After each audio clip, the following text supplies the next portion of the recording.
You ask Tiger to calculate. This deals with linear inequalities with one unknown. The final result is x greater than 1. Let's solve it step by step. Group all constants on the right side of the inequality. Subtract 7 from both sides.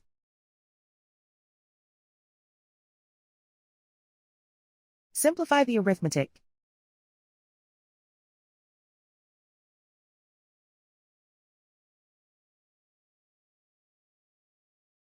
Isolate the x. Divide both sides by -9.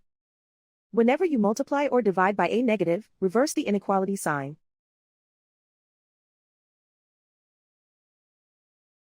Cancel out the negatives.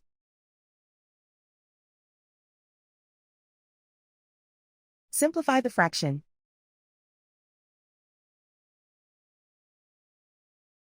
Cancel out the negatives.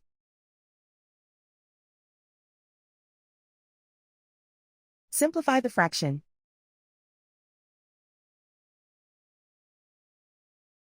Plot the solution on a coordinate grid.